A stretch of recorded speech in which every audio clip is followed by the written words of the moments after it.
নমস্কার সবাইকে, ওয়ান্ডার মহুয়ার নতুন একটি ভিডিওতে সকলকে স্বাগত।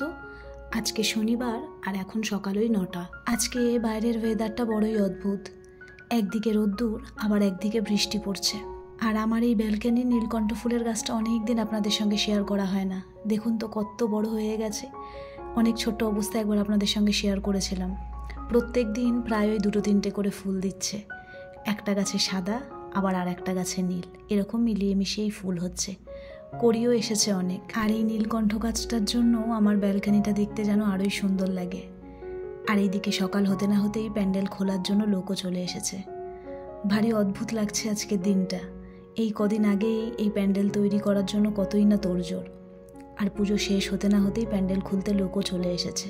ওরা দুজনে এখনো অবধি আজকে কেউ ঘুম থেকে ওঠেনি, তাই ভাবলাম ওরা ঘুমোতে ঘুমোতেই ঘরের কয়েকটা টুকটাক কাজ আমি সেরে নিই। সত্যি কথা বলতে আজকে কাজ করতে না শরীরে কোনো এনার্জি আছে, না মনে কোনো ইচ্ছা। প্রত্যেকটা বছর দশমীটা পার হয়ে পরের দিনটা যখন আসে, এরকমই অদ্ভুত একটা ফিলিংস মনের মধ্যে হয়। একদম ভালো লাগে না, কোনো কিছুই করতেই যেন ইচ্ছে করে না। আর বিশেষ করে বাড়ির সামনেই যেহেতু পুজোটা হয়, এই পুজোর 4-5টা দিন এত আনন্দ, হই হুল্লোড়, ঢাকের শব্দ, কাশির শব্দ, এই সমস্ত শুনে শুনে এই দিনটা এত সুন্দর করে কাটে। আর পুজোটা কেটে গেলেই তো সম্পূর্ণ জায়গাটা একদম নিস্তব্ধ হয়ে যায়, পাড়াটা নিস্তব্ধ হয়ে যায়। তাই তখন সত্যি একদম ভালো লাগে না। দশমীর পরের এই 2-3টে দিন এইরকমই মন মরা ফিলিংস চলতে থাকে। তারপর আবার কয়েকটা দিন যেতে না যেতেই সংসারের কাজকর্ম সমস্ত কিছু নিয়ে ব্যস্ত হয়ে পড়ব। তখন আবারও সব কিছুই আগের মতন স্বাভাবিক হয়ে পড়বে। সেই পুজোর আগে ঘরের আনাজ কানাজ সমস্ত কিছু পরিষ্কার পরিচ্ছন্ন করেছিলাম। পুজোর মধ্যে আর কোনো কিছুতেই হাত দিইনি, হাত দেওয়ার সময়ও পাইনি। তাই আজকে টুকটুক করে আবার একটু ঘরদোয়ারটা পরিষ্কার করে নিলাম। ওই যে বললাম, একদম অনিচ্ছাকৃতভাবে, কাজ করার কোনো রকম ইচ্ছেই নেই। সামনেই আবার লক্ষ্মী পুজো, তারও আবার তোড়জোড় নিতে হবে। না, লক্ষ্মী পুজোটা আমার ঘরে হয় না, লক্ষ্মী পুজোটা হয় আমার শাশুড়ির ঘরে। পুজোর এই 4-5টা দিন 3জনে মিলে মনের মতন জামা কাপড় পরেছি, আর সেইগুলো মনের মতন জায়গায় রেখে দিয়েছি।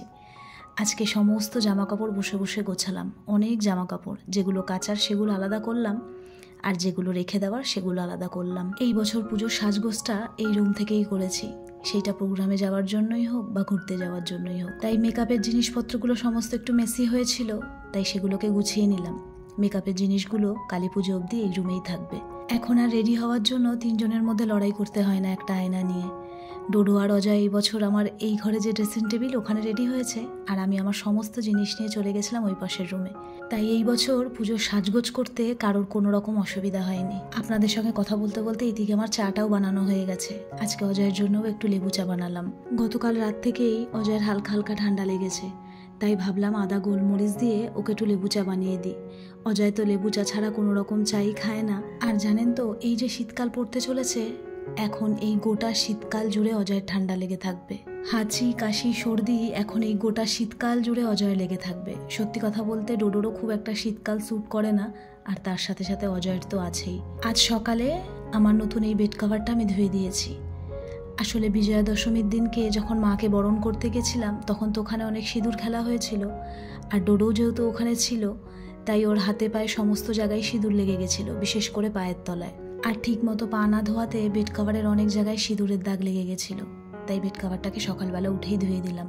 আজকে সকাল থেকেই তো এখানে মুষলধারে বৃষ্টি চলছে, কিন্তু এখন বৃষ্টি নেই, হালকা রোদ উঠেছে, কিন্তু তার সঙ্গে চলছে প্রচণ্ড হাওয়া। ঘরের দরজা জানলা খুলে রাখার উপায় নেই, সমস্ত কিছু উড়িয়ে ফেলে দিচ্ছে। আর আমার এই রুমে প্রচণ্ড হাওয়া, দরজা জানলা খুলে দিলে সমস্ত কিছু যেন উড়িয়ে ফেলে দেয়। তো সকালে এই জানলাটা খুলিনি, প্রথমে বৃষ্টি পড়ছিল বলে তো আমার বিছানাটা ভিজে যায়, তাই এখন একটু জানলাটা খুলে দিলাম। কিন্তু এত জোরে হাওয়া দিচ্ছে, পর্দা পুরো উড়িয়ে সামনের দিকে নিয়ে চলে আসছে, তাই বাধ্য হয়ে আবার জানলাটাকে বন্ধ করে দিলাম। সকালে আজকে যখন থেকে দেখেছি যে প্যান্ডেল খুলতে এসেছে, প্রায় অনেকবার এসে আমি ব্যালকনিতে দেখছি যে প্যান্ডেলটা কতটা খোলা হলো। আর দেখুন, দেখতে দেখতে কতটা প্যান্ডেলটা খোলা হয়ে গেছে। চলুন, বেলা কম হলো না, এখন রান্নার তোড়জোড়টা শুরু করে দিই। আজকে বাজার থেকে আনিয়েছি কলমি শাক। পুজোর মধ্যে তো শাক সবজি সেরকম কোনো কিছুই খাওয়ার সময় ছিল না, তাই আজকে ভাবলাম একটু শাক রান্না করব। তাই কলমি শাক আনিয়েছি। তার আগে আমি ডালটা সেদ্ধ করে রেখেছিলাম, মটর ডাল করব টমেটো দিয়ে, তাই এখন টমেটোটা ডালে দিয়ে দিলাম। তার সাথে কাঁচা লঙ্কা, নুন, হলুদটাও দিয়ে দিলাম। এদিকে আমার ডালটা টমেটোটা আরও ভালো করে সেদ্ধ হতে থাকুক, তার পাশাপাশি আমি কলমি শাকটা কেটে নিই। আর এই দিকের জানলাও এত হাওয়া দিচ্ছে, শাক আমার উড়িয়ে নিয়ে আবার নিচে ফেলে দিচ্ছে।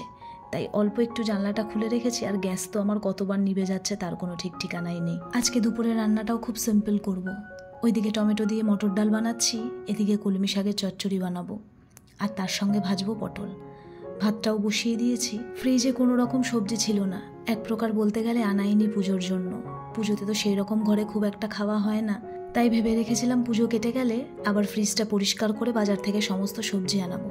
তাই আজকে যে যে সবজিগুলো দরকার সমস্ত কিছু আনিয়ে নিয়েছি।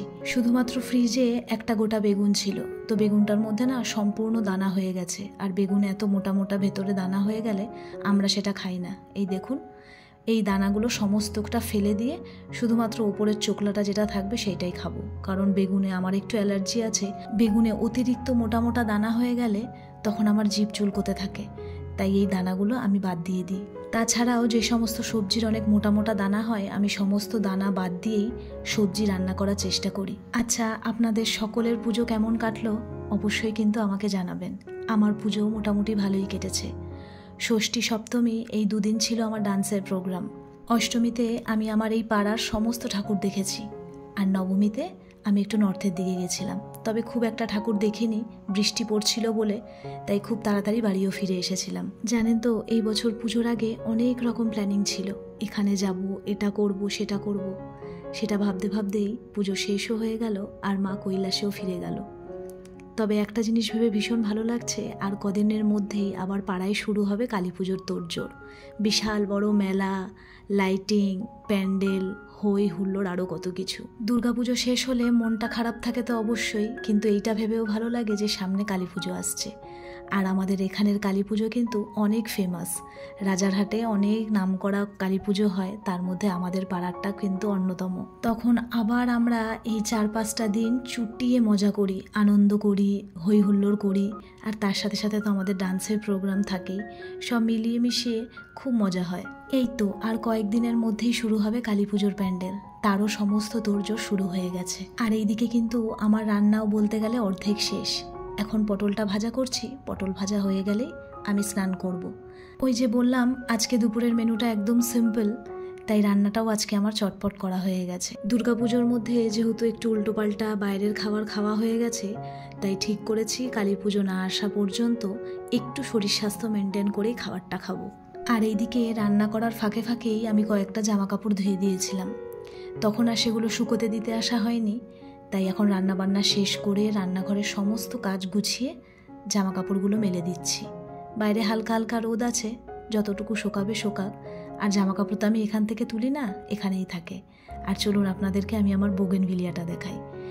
এর আগের বার তো আমার ব্যালকানিতে সমস্ত বোগেনভিলিয়া ছিল, বলেছিলাম সমস্ত গাছ বাঁচাতে পারিনি, তার মধ্যে মাত্র 2টো গাছ বেঁচেছিল। আর দেখুন গাছ ভরে ফুল এসেছে, এত সুন্দর লাগছে দেখতে।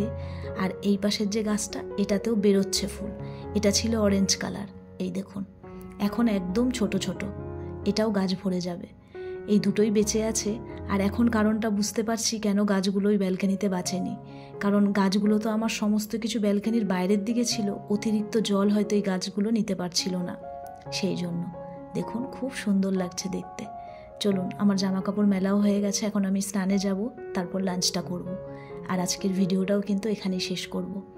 আপনারা সকলে ভালো থাকবেন, সুস্থ থাকবেন। এই ভিডিওটা কেমন লাগলো অবশ্যই কিন্তু জানাবেন। আপনাদের সঙ্গে আবার আমার পরের ভিডিওতে দেখা হবে।